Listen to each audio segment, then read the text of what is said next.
Michael Chandler taking on Charles Oliveira. This is a rematch. Beautiful attacking of the knee bar. I love that. He's always attacking, regardless if he's on his back or he's, trying to pass your guard. He's always attacking you. The only choice Chandler has is to go this way because he overshot a shot and he's running, and Charles does a good job of following behind him. It's almost kind of like with John Jones versus Stipe. And this one thing that Charles does very well, he gets in his high guard. Once he gets punched, he reaches out and he's looking for that Muay Thai clinch already. This right here, and this part right here. This is pretty much like almost a checkmate, but it's like you check. One wrong move from here, Chandler get choked out. I mean, the only thing you hope for this is that you knock him out. All right, boys, we're back with another banger breakdown video for you. We got Michael Chandler taking on Charles Oliveira. This is a rematch. Obviously, we knew this was going to be a banger because the first one was a banger. So we're going to break down some of the things that, a lot of things that Charles Oliveira did well, and a couple of things that Michael Chandler did well. The producer put these stills together, but let us get right down to the breakdown. Let me get my epic pin ready to rock and roll. Where's the epic pin at? What? No, not spice. I said epic. There it is. Boom. All right, boys. Let's get right to it and not keep you guys waiting. But absolutely amazing. Charles Oliveira is a very, very big boy for 155. Like, his weight cuts are brutal. And Michael Chandler is a big size 155 or 2. And, there's a jab. It's almost kind of like he's slipping a little bit, or maybe he just, Michael Chandler outshot his way. But look at the distance between them. He's fully extended, and Charles will still have a little more angle. He can extend his arms a little more. Beautiful tattoo on Charles Oliveira. Good tattoo work. Well, beautiful shot for Charles Oliveira. That's them exchanging. I felt like Michael Chandler did a good job of not blowing his gas tank. Like, he went 25 minutes with the former champion in Charles Oliveira. Granted, Charles won 4-1. And one thing that you can't teach people is heart and grit. And Michael Chandler has that built in that man's DNA. But beautiful shot exchange from Charles and Michael Chandler. Obviously, Charles Oliveira has the range advantage. Let's continue. Beautiful tattoos, Oliveira. Shoot a box. Okay. Now, this is one of the things that I really enjoyed or appreciate that Charles did, was take the fight to the ground. I think it's always important to mix up the dynamic of the fight, whether you're winning on defeat or you want to just change the scenery of the fight. This is Charles Oliveira shooting the double leg. Now, his neck is exposed for the guillotine. He's been caught in guillotines before, but Chandler wasn't able to do it. And sometimes you can shoot this way and just make sure you pass with your head on the other side or your legs on the other side. You don't want to go same side. You want to go opposite side. So his head's on this side. He's want to make sure he's on this side when he lands. But beautiful takedown from Charles Oliveira. And that's where Charles Oliveira ended up dominating the fight, is on the ground and on the feet, but mostly on the ground because he got the body triangle, which is so hard to get away. And here he is, taking down Michael Chandler. Michael Chandler did grab the cage a couple times in this sequence. It might have been this one or another one, but he did kind of grab the cage. Now, here was an interesting scramble that, look, he's grabbing the cage too. It's a habit, dude. It's a habit. But right here, Charles Oliveira is so good. His grappling is just phenomenal. Here he is. He's attacking the ankle, shin, going for a knee bar. He has to sit down. But the hardest thing is that this cage is there. So if he was to sit down and lean backwards, he'll land on Michael Chandler, and then there's no room for him to actually get a chance to bend, because he'll bend on the back of his back on Mike Chandler. So, but beautiful attacking of the knee bar. I love that. He's always attacking, regardless if he's on his back or he's, trying to pass your guard. He's always attacking you, whatever it may be. Him trying to get across the void, him walking to the edge of the void, you running out of the void, he's throwing the right hand. He's constantly attacking everywhere in mixed martial arts. And here he is. So he went for a knee bar, and now he's transitioning into a leg lock. But once again, he couldn't fall backwards. I mean, he can fall backwards this way, but the way the fight was angled, his back was, if he would have went backwards, he would have fell into the cage. So Chandler can only go this way. He can't go towards me or towards the middle of the octagon because Charles is there and he has this. So if he would just scoot this way, that gives Charles opportunity to go that way and go for heel hook or ankle lock. But I mean, once again, he is jeopardizing that leg, and he's trying to do just control this. But once again, he is attacking Chandler. That was the same shot that we just saw earlier today, that Chandler and Charles Oliveira exchanging jabs. He's just so much bigger, dude. And here's Charles. Charles will come to the edge of the void. Michael Chandler does that beautiful left hook. He misses. And Charles is right there ready to capitalize with a beautiful right hand if he wants to. Or he will follow up against Chandler. And Chandler did a lot running. Like, he would miss and he would just take off running. And that's where Charles will just walk him down and engage with him again. Never giving Michael Chandler an opportunity to reset and rethink and get his razor. And right here, this is the same thing that, he overshot, and there's Charles running. And the only choice Chandler has is to go this way because he overshot a shot and he's running. And Charles does a good job of following behind him. It's almost kind of like with John Jones versus Stipe. John Jones would run and Stipe wouldn't follow, but John Jones didn't get into a full-blown sprint. And sometimes you got to get the fuck out of Dodge, baby. Sometimes you overshoot your shot and you got to get out of Dodge.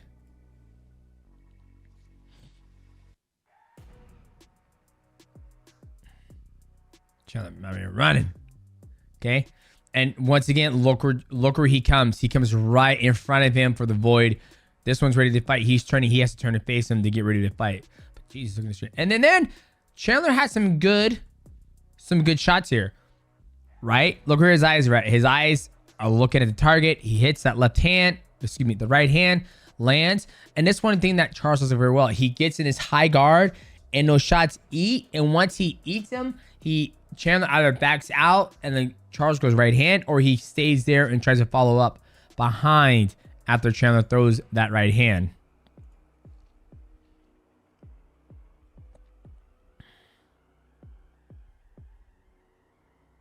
Right there, and there's a left hook from Charles. But look at the technique of Charles. That hand. Pop, pop, pop, pop. Like, perfect technique from Charles. Perfect technique. I used to draw in high school, so that's like how you draw. I stopped doing everything else after that. But beautiful technique from Charles Oliveira. Beautiful left hook.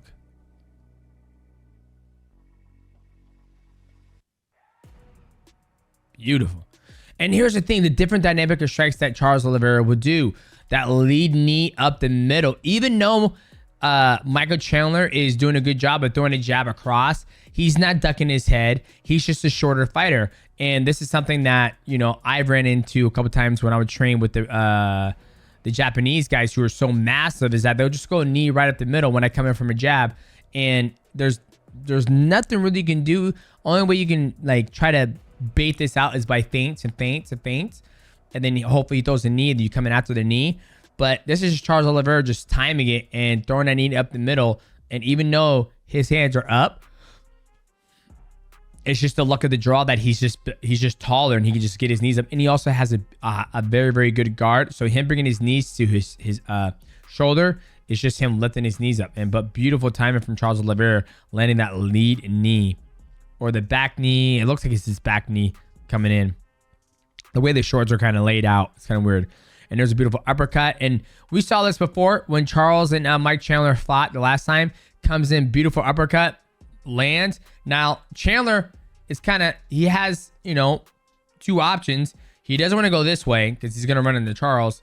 He can go that way or you go that way. But he has to make a decision because Charles is going to stay here, go knee, elbow, and wait till he runs out the void and throw something as he exits the void.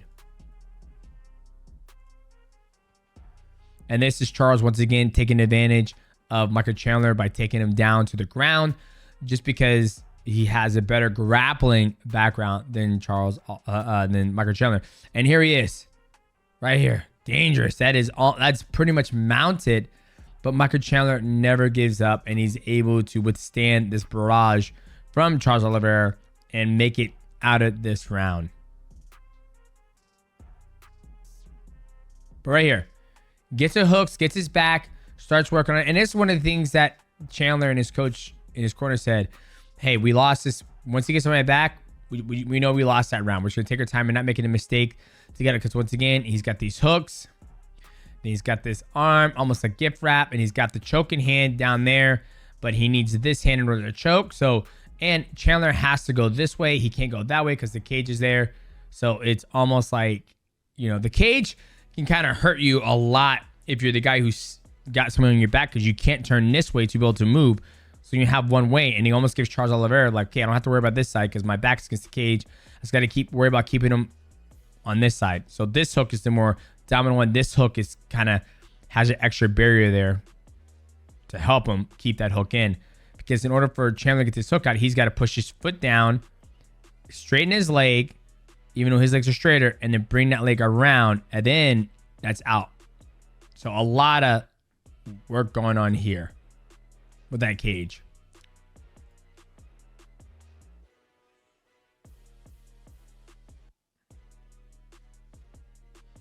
And this right here. Whoosh! And this part right here. So, and then he's also attacking the head. So he's disrupting the breathing of the diaphragm with the body triangle. He also is behind this foot. So this is pretty much like almost a checkmate, but it's like a check, because checkmate means in the game, but it's a check because one wrong move from here, Chandler get choked out. So Chandler, and then he had the 12-6 elbows to the top of the head, which are illegal because it's not the back of the head. And that's just directly on top of the head. Just a bad position to be in for Michael Chandler. Very, very bad. And it's very, very fucking hard to get out of it, especially when your legs aren't longer than your opponent's. Trust me, I've been there before, boys, with someone who's way longer than me, and I hate it. And there's the grimace of Michael Chandler. And he's doing a good job, right? He's covering his arms right there so he doesn't get choked out. But it's such a fucking hard spot to get out of. And there it is. I was telling my boys who were watching this fight, we saw recently Hamzat do it to Robert Whitaker, is break the jaw or break the teeth if you have soft teeth. But you can choke somebody out right here by just squeezing super hard. And then I don't know if this is the end of the fight. I feel like it is the end of the fight because the way the stool is kind of sits. So I think this is the end of the fight. There's Chandler, a little bit disappointed in his the outcome of the fight, but he had a great time. He did two back flops, and there's another right hand. We saw this one earlier today. When Michael Chandler would get off, he would have success, but he was trying to do his job, his best to keep calm. Beautiful right hand from Chandler. And look at that shot. Beautiful shot from Michael Chandler in through the guard of Charles Oliveira. Charles Oliveira is also tough as hell, eating that shot. Look how fucking blessed Chandler is. Beautiful right hand coming through. But see what happens with Charles. Once he gets punched, he reaches out and he's looking for that Muay Thai clinch already. Looking, because he knows Chandler's either going to run away or Chandler's going to stay here. And Chandler hasn't been doing any right hand underneath the double leg takedown. It's right hand stays here or right hand and run out. I love these still photos.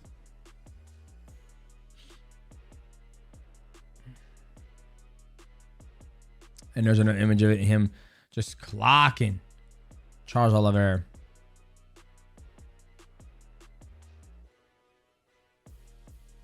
Once again, he's behind that shoulder. So this is a back take because he's going to push him that way.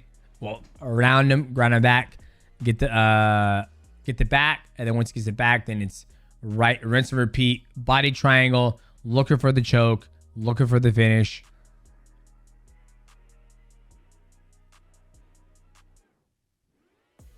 And there it is again.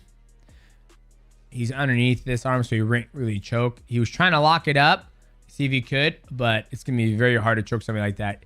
You can do an arm triangle from the back, but he's super, super strong to do that. And there's Michael Chandler, USA, baby. Having a good time, smiling at the crowd. And then this is signature Michael Chandler right here. He's so fucking strong. So strong. And look at Charles Oliveira already. Lacing up that leg right there. Making it hard for him to walk. Hard to walk. And this is Chandler. He knew he lost. So he's just entertaining the crowd. And big jumps. He's lucky that, you know, actually his hands are on his hands. So you can't really choke him out. But man. Look at those fucking thighs, bro. He's...